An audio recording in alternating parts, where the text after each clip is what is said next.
વિસ્તારમાં પોંક ખાવાના શોખીનો તેનો ભાવ ગમે તેટલો હોય તો પણ તેને માણવાનું ચૂકતા નથી। વિદેશમાં રહેતા એનઆરઆઈઓ પણ વતન આવે ત્યારે પોંક ખાવાનું ચૂકતા નથી।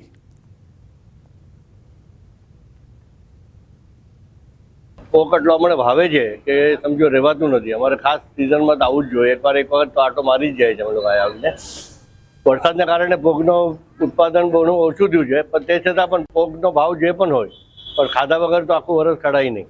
એટલે ખાસ અમે પોંક ખાવા માટે બારડોલી જરૂર ને જરૂર આવે છે। પોંક ખાવો એટલે ખાવો, સિઝન આવે એટલે ગમે તે ભાવ હોય ગમે તે ભાવ હોય પણ એની સામે જોતા નથી। આજે અમે 800 રૂપિયાના કિલોની ખરીદી કરી છે, પણ પોંક ખાવાનું એટલે ખાવાનું।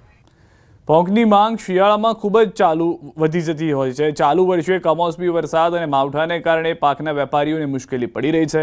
પોંકની આવક ઓછી હોવા છતાં માંગ વધુ હોવાથી પોંકના ભાવો આસમાને પહોંચ્યા છે। તો બીજી તરફ વેપારીઓ પણ પોંકમાંથી પોંકવડા, પોંક પેટીસ અને પોંક સમોસા જેવા ફરસાણ બનાવીને પોંક રસિકોને આનંદ કરાવી રહ્યા છે।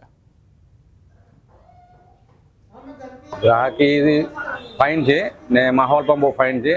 મને એનઆરઆઈની સિઝન ચાલુ થઈ ગઈ છે એટલે લગભગ અમારી વસ્તુઓ બહુ ત્યાંની પ્રખ્યાત એટલે લગભગ ક્રેઝ વધારે છે અહીંયા।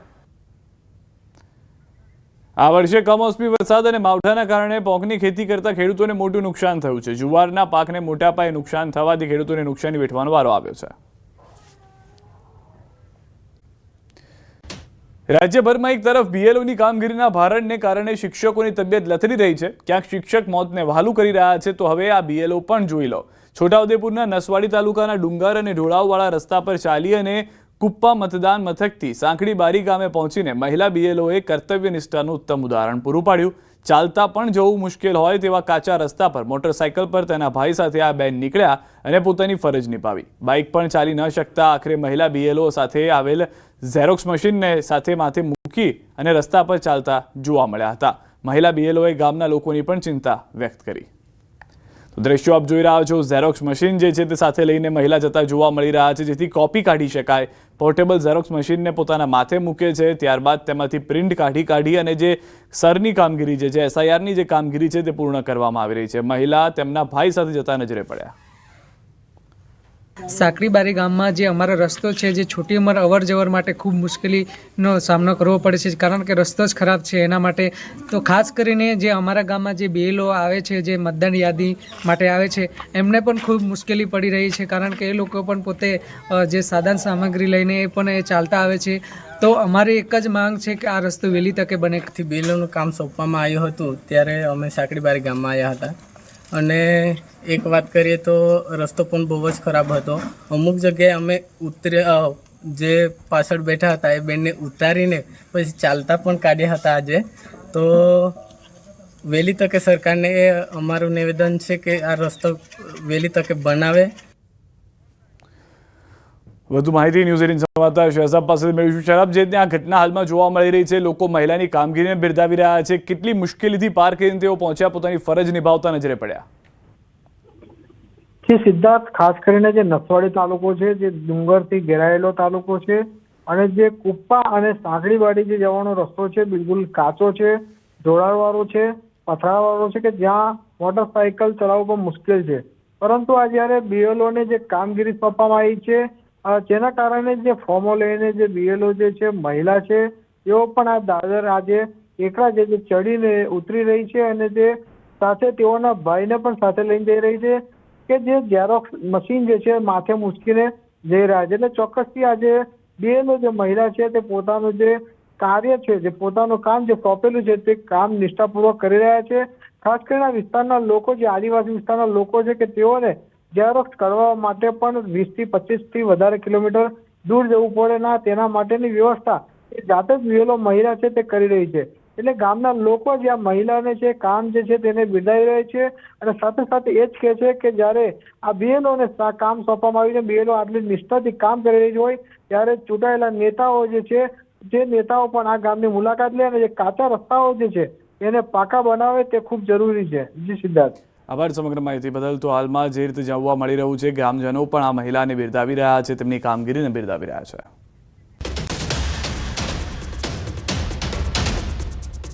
જાણવા મળ્યું કે તમારી ઉપર આવી આક્ષેપ થયો છે। આ ઘટના આખી એવી રીતે હતી કે લગભગ 1.5-2 મહિના પહેલાં મને વડતાલ મંદિરના મહંત નવતમ સ્વામીનો મને ફોન આવ્યો કે અલ્પેશભાઈ એક મુંબઈનો હરિભક્તનો દીકરો છે અને એને કંઈક રાજકોટમાં પ્રશ્ન બન્યો છે તો તમને મોકલું, તમે મદદ કરજો ને. એટલે મેં એને કીધું કે આજ હું હાજર નથી, એને કયો કાલ તમે મોકલો તો હું એને મળીશ. પછી મેં એને ફોન કર્યો કે હું સવારથી બપોર સુધી ગોંડલ માર્કેટિંગ યાર્ડે આવીશ, બપોરથી સાંજ સુધીમાં આવો તો તમે રાજકોટ કાલિયાલી મારી મિટિંગ હોય હું ત્યાં આવીશ. પહેલાં 11 વાગે પહોંચવાના હતા, પછી પહોંચ્યા લગભગ 3 વાગે 4 વાગે. એટલે મેં એને પાછો ફોન કર્યો કે તમે ગોંડલ ધક્કો ન ખાતા, તમે અહીંયા રાજકોટ આવજો, કારણ કે બધું રસ્તાનું કામ ચાલુ છે, તમારે હેરાન ન થવું. અત્યારે જ માનો પ્રેસ કોન્ફરન્સ ગોંડલ બોલાવવાની હતી, પણ આટલા બધા પત્રકાર મિત્રો હેરાન ન થઈને મારા અહીં મિટિંગ હતી એટલે મેં આ પ્રેસ કોન્ફરન્સ અહીંયા બોલાવી. મારી મિટિંગ હતી ને તમારે બધાના રસ્તાનું કામ ચાલુ છે, ત્યાં ધક્કો નહીં. તો એ ભાઈ મને મળ્યા, એને વાત કરી કે અલ્પેશભાઈ અમારી આરે રાજકોટમાં આવી ઘટના બની છે. એટલે મેં કીધું તમે કોણ હતું કયો? એટલે એને નામ આપ્યું કે ભાઈ મારી દર્પણ બારસિયા કરીને છોકરો છે. મેં એનો કોન્ટેક્ટ કર્યો તો એ છોકરાએ મને એવું કીધું કે અલ્પેશભાઈ મારે એની પાસેથી 2 કરોડ તો લેવાના છે. એટલે મેં તરત સ્વામીજીને ફોન કર્યો. મેં સ્વામીજી મને તો આમાં મગજ નથી હાલતું, આ ભાઈ કે 4 કરોડ લેવાના છે, આ ભાઈ કે 2 કરોડ લેવાના છે, તો તમે જરાક તપાસ તો કરો કે આ મેટર શું છે.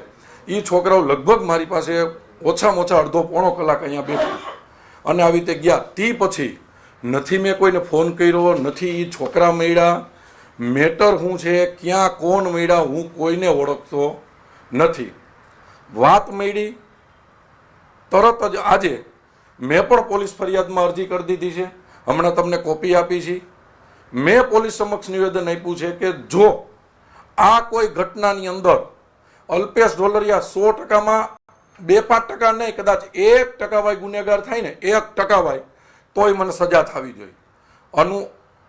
આટલા બધા મિત્રોની, પ્રેસ મીડિયાના મિત્રોની સાક્ષીએ કહું છું કે આની અંદર જો મારો 1% વાની 1 પોઈન્ટવા રોલ આવે ને, 1 પોઈન્ટવા મારો રોલ આવે ને, તો હું પાર્ટીના હોદ્દેદાર તરીકે નહીં પણ હું જિલ્લામાં ક્યારેય પ્રવેશ નહીં કરું.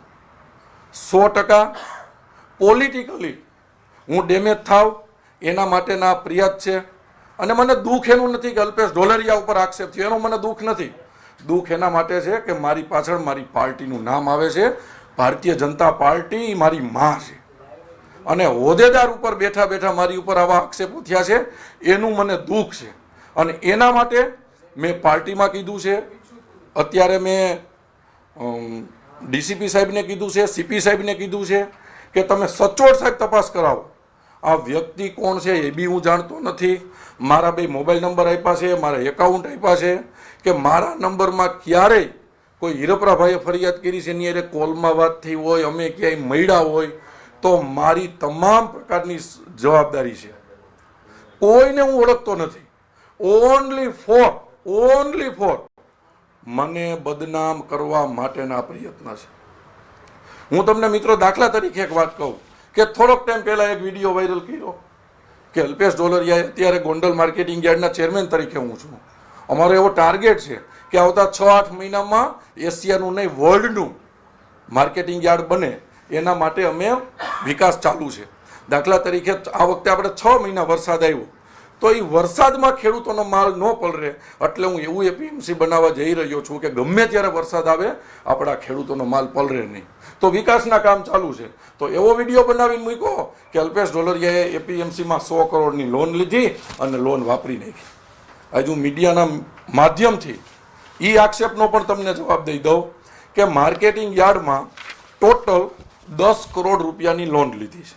અને લોન શું કામ લીધી છે? જેટલા વિકાસના કામો છે, દાખલા તરીકે અમે 1.5-2 વર્ષમાં 101 કરોડના વિકાસના કામ કરશું અને 100 કરોડ રૂપિયા ઉપર 25% કેન્દ્ર સરકારની સબસિડી મળે, અને લોન લીધી હોય તો જ સબસિડી મળે. પણ એ 10 કરોડની લોન લીધી છે, એમાંથી અમે ટોટલ 3 કરોડ રૂપિયા વાપર્યા છે. પણ અત્યારે માર્કેટિંગ યાર્ડ પાસે 7 કરોડની તો બેલેન્સ પડી છે. તો આમાં 100 કરોડની લોન ક્યાં આવી? તો એવો વિડીયો બનાવ્યો. કેવી વાત તમારી ઉપર નાખે કે એક જગ્યાએ માર્કેટિંગ યાર્ડમાં કોઈ જગ્યાએ ગયા હશે, ત્યાં 3600 કિલોનો કોથળો થતો હોય છે, એવો વિડીયો બનાવ્યો. હવે વિડીયો બહારનો, ગોંડલ માર્કેટિંગ યાર્ડને કાંઈ લેવા દેવા નહીં, તો નીચે લખી નાખ્યું કે અલ્પેશ ઢોલરિયાના ગોંડલ માર્કેટિંગ યાર્ડમાં ખેડૂતો ઉપર થતી છેતરપિંડી.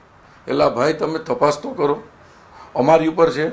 મેં સીપી સાહેબને એ પણ કીધું છે કે તમને એમ લાગે ને કે 1% હોય તો બ્રેઇન મેપિંગ ટેસ્ટ પણ મારો કરાવો, એ ઉપરાંત લાઈ ડિટેક્ટ ટેસ્ટ પણ કરાવો. મારી આની અંદરથી મને મારો આત્મવિશ્વાસ છે, કારણ કે મને મારા પરિવારમાંથી સંસ્કાર મળ્યા છે, અને સંસ્કાર એવા પડ્યા છે કે આ સિસ્ટમમાંથી ક્યારે 1 રૂપિયો લેવાનો નથી. મિત્રો, હું તમને કહી દઉં કે હું જે માર્કેટિંગ યાર્ડનો ચેરમેન છું ને, ત્યાં લગભગ 10,000 કરોડનું ટર્નઓવર છે. હું ધારું ને તો 5 લાખ રૂપિયાનું કરપ્શન કરી શકું. આજ હું ભગવાન સ્વામિનારાયણના, હું જેમાંથી આવું છું સ્વામિનારાયણ ભગવાનના, અને મારા દીકરાના સોગંદ ખાઈ શકું કે અત્યાર સુધીમાં જાહેર જીવનમાંથી અલ્પેશ ઢોલરિયાએ 50 પૈસાનું કરપ્શન નથી કર્યું. અને એવી રીતે કહેવાનું કે 4 કરોડની તમે ઠગાઈ કરી. મને વિશ્વાસ છે પોલીસ તંત્ર ઉપર.